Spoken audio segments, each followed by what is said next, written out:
can define traditional governance to be whatever you want it to be, and saying this is what our people adopt as our tradition, and that's the governance structure, which may be a combination of the two systems that come together and merged, or something brand new that can be created. I think what has happened in our situation in ThunderChild is we became, well, we were kind of structured, forced to be where we are today.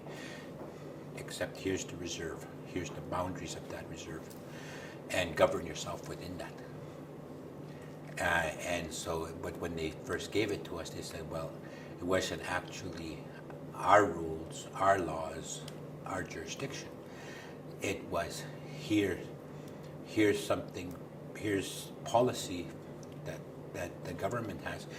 We want you to administer it. And that's what Chief and Council basically did, was administer someone else's policy. That's the difference between governance. If you're a governing entity or an administrative entity, a governing entity makes law, makes policy, where the administrators administer that policy or that law. Thanks to the credit of some of our people, our past leaders, who had some vision in saying, okay, we need to create our own.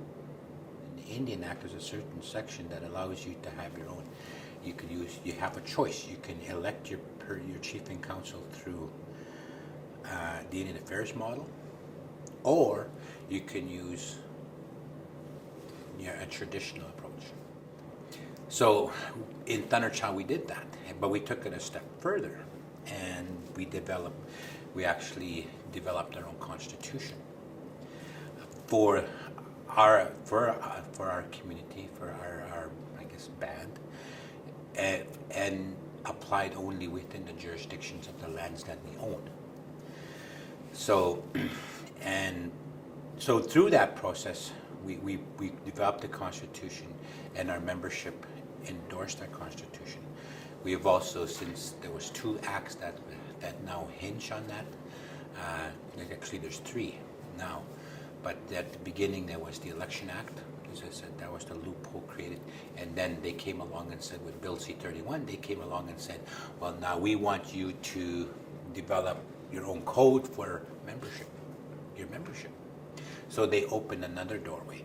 So is that true sovereignty? Is that nation? Is that building nation?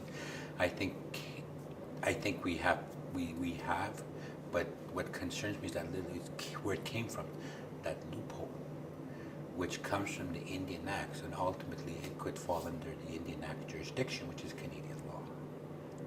So it's not really true sovereignty if it's hinged on someone else's law. I think we need to go back to the treaty process. And as nations, we signed our own treaties. And so the move where we're moving now is re-looking at our legislation and asking that question. Is it hinged on where we want it to hinge on? Self-government, the way we define self-government, based on nationhood, sovereignty, treaty. And that's become our traditional self-government model. So we've actually created what that model would look like.